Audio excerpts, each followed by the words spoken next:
All right, guys, just back from the post office, and I got two boxes. One of them contained this challenge lock from Captain Jim way up in British Columbia. Took 3 weeks to get here. I think 2 weeks of that probably was Jim digging his way through all that snow to get to his mailbox. But the other package, just out of camera view here, is a whole bunch of stuff that was just donated. And at the end of this, when I get through, whether I'm able to pick this or we have to declare it as a whipped it, we're still going to do a big giveaway, like we do every month. Jim's goal here is he's looking for one of the pack locks. So he's looking for a whipped by. This is a core. Looks like it comes out of a padlock. You can see it's threaded right there. So it slides up and the screw goes in from the top to retain this inside of the padlock. Series 800, you guys have seen these before. Pretty wide open keyway. In fact, I think at least through the camera, I think on the bottom you can see all the way through the keyway. So I believe it is a 6-pinner. There we go, 6 pins. And we got a little clip on there in the back there. I'm trying to eyeball this so I know what I kind of have to, what tools I'm going to need. All right, pretty wide open keyway, but we do have a little warding at the bottom. So I'm going to use top of the keyway, and I'll probably have to pick from that right ledge. It's still plenty wide to fit a really wide pick in there. So let's go ahead and, by the way, we do have the key from Jim, and want a pack lock. So let's see what we can do about that, Jim. All right. I am going to wrap this. May as well wrap it with a piece of leather. I don't think it's really necessary since there's no actuator, but it just makes me feel good. Unless it gets in my way, then it won't make me feel so good. All right. That ought to hold it. I am going to use top of the keyway if I can find a thick one here. This dude ought to get it. Even though that's a thick one, that's 50 thousandths. Still a lot of flop in that. And we got a little flop in the keyway, and I might as well go ahead. I'm going to pick it, let's see here. I'm going to go and try to pick it clockwise. So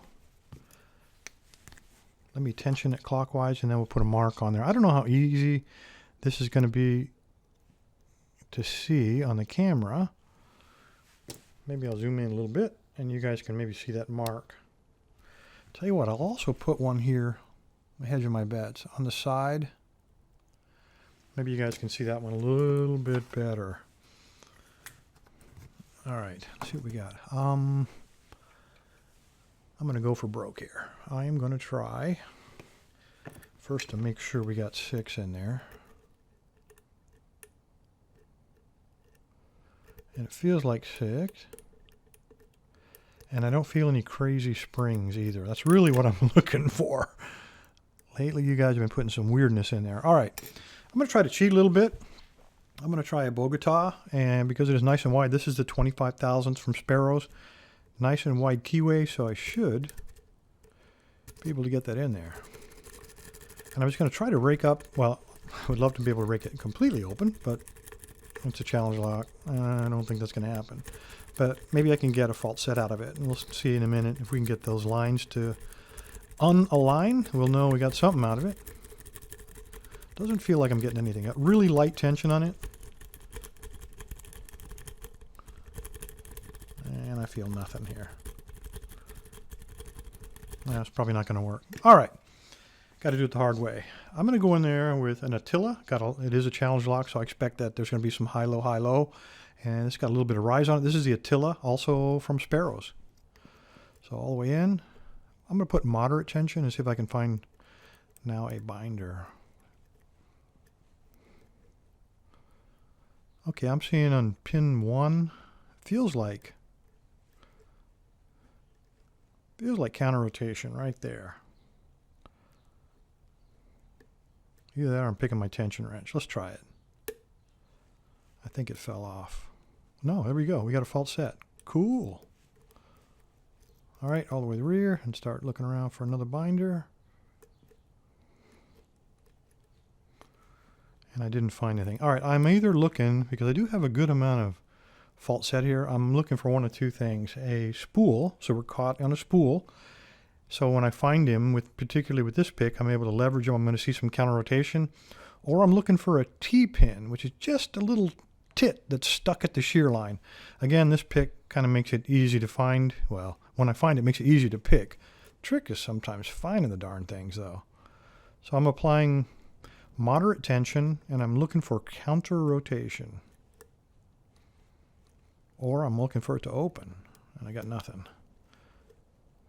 All right, now I'm applying a little more pressure, and maybe a very sharp-edged spool, and only by putting a lot of pressure will you get any kind of feedback. I'm not getting any feedback, getting nothing.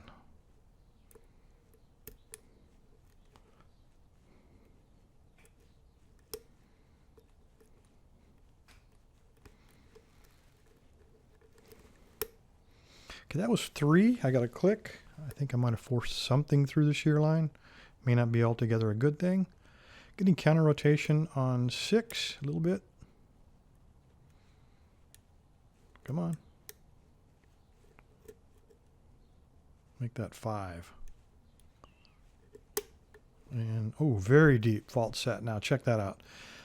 So I'm either caught on another spool or, again, with the T-pin. I'm not sure which.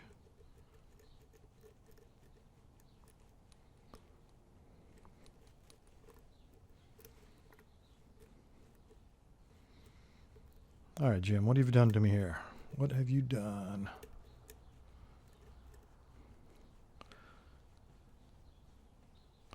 I believe that's counter rotation on 3. Come on. It's a very deep pool, feels like. Okay, counter rotation is completely gone. All right, and there we go. All right. Sorry, Jim, no pack lock, but we are going to see what you put in here. I'm thinking spools. It was a little crunchy, so I suspect we got some serrations in there too. I did not feel any serrated pins though. So I might, if there were any, maybe we raked our way through them. All right, I know what we need. Let's see if the lock works. Okay.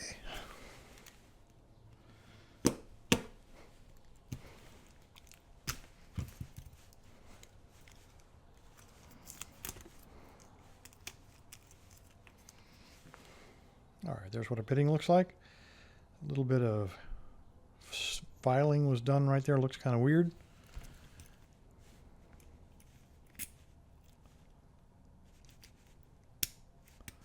Okay, it does work. So it rotates about 45 degrees for the open. All right, we'll keep that. Push all this stuff out of the way and get the Jeep tray is in the rotation. All right, let me pull that clip off.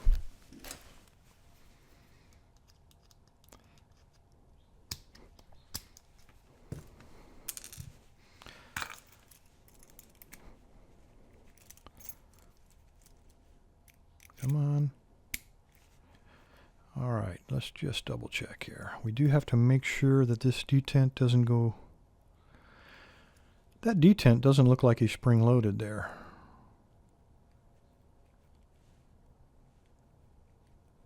All right, that's a makeshift detent. Normally those are spring-loaded. I'm going to get a pair of pliers and see if that guy... Looks like a little roll pin that Jim has put in there. Or a little brass pin. Maybe we can just pull him out. Feels like he's coming out. There we go. Looks like maybe, I don't know, part of an old pen. About that same diameter. All right, let me just double check here. I do have a little cut there, so let's go ahead and put some insurance in there. So if there is a T-pin, it won't fall in. I would have thought that that comes off there, but I guess not. Come here, you.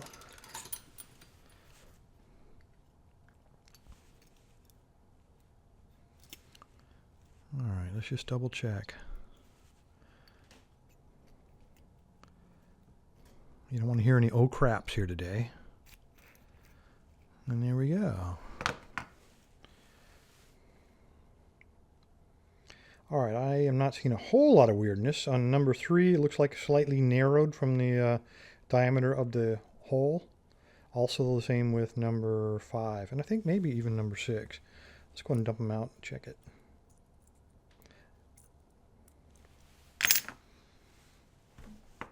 A lot of filing on this core, it looks like. That guy's really hung in there.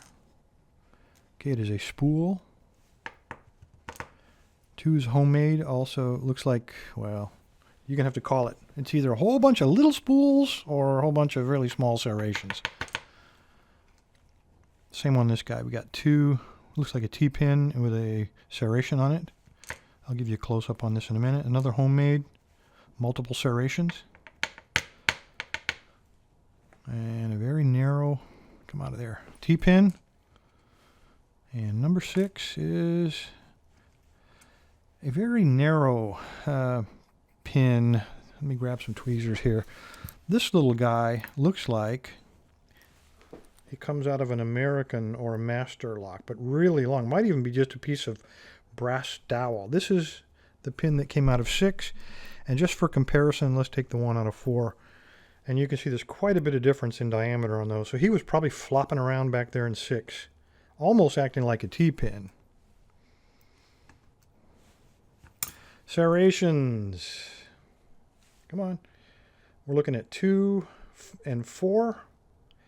And it looks like Jim did some undercutting to us as well. Let me grab a little probe here. I believe some undercutting in 1. Undercutting in 2. Also in 5, and 6 is the only normal one. So we got some work done on all the first 5, only 6 is standard. All right, let's see what Jim put upstairs.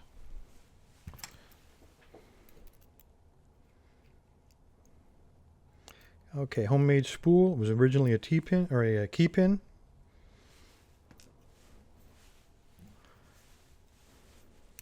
Number 2. It is a that's a commercial serrated.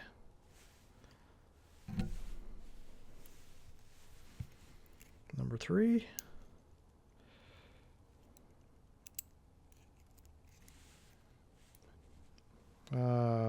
Spool with really sharp edges. Number 4, get that, come out of there. There he is. Number 4. Another one just like it. All the springs so far are the same. Let's flip around from the rear, get that shim out of there.